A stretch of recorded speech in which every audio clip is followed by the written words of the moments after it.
Hi hello నమస్తే welcome to Sakshi cinema. This is లిఖిత.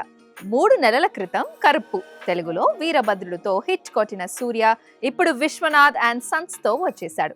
దీనికి తెలుగువాడైన వెంకీ అట్లూరి దర్శకుడు కాగా నాగవంశీ నిర్మాత, మమితా బైజు హీరోయిన్, రాధిక, రవీనా టండన్ కీలక పాత్రలు చేశారు.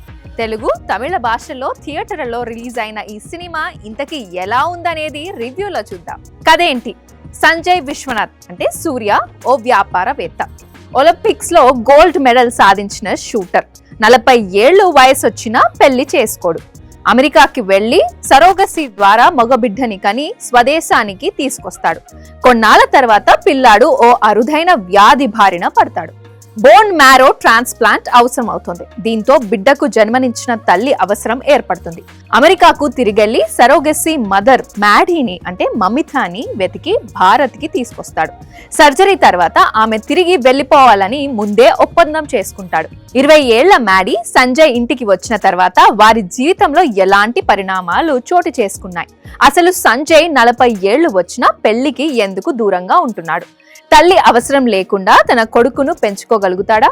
మ్యాడీ ప్రేమను సంజయ్ ఎందుకు తిరస్కరించాడు? చివరకు పెళ్లి విషయంలో సంజయ్ తన ఆలోచన మార్చుకున్నాడా లేదా అనేది మిగతా స్టోరీ. ఎలా ఉందంటే కుటుంబ నేపథ్యంలో సాగే సినిమా ఇది. సాంప్రదాయాలు, బంధాలు, తల్లి కొడుకుల మధ్య ఉండే భావోద్వేగాల చుట్టూ కథ తిరుగుతుంది.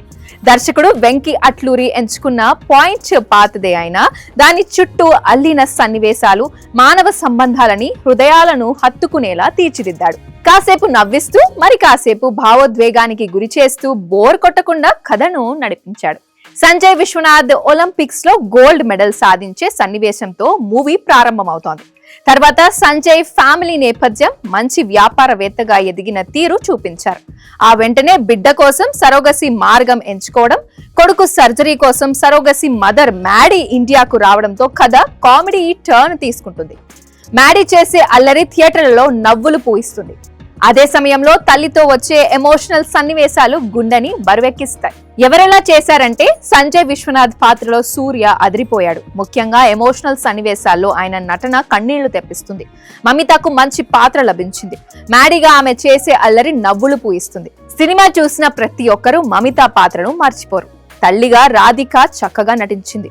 మిగిలిన వాళ్ళు తమ తమ పాత్రలకు న్యాయం చేశారు. ఇక సాంకేతిక విషయాలకు వస్తే మ్యూజిక్ సినిమాకు ప్లస్ పాయింట్. సినిమాటోగ్రఫీ అదిరిపోయింది. ప్రతి సీన్ తెరపై చాలా రిచ్ గా చూపించారు. ఎడిటర్ తన కత్తెరకు ఇంకాస్త పని చెప్పాల్సింది. సెకండ్ హాఫ్ లో కొన్ని సీన్లని మరింత క్రిస్ప్ గా కట్ చేయాల్సింది. నిర్మాణ విలువలు చాలా బాగున్నాయి. ఓవరాల్ గా ఇదో మంచి ఫ్యామిలీ ఎంటర్టైనర్. ఈ వీకెండ్ లో ఫ్యామిలీతో ఒక మంచి ఫీల్ గుడ్ మూవీ చూడాలని అనుకునే వాళ్ళకి ఇది ఫస్ట్ ఆప్షన్ అని చెప్పొచ్చు.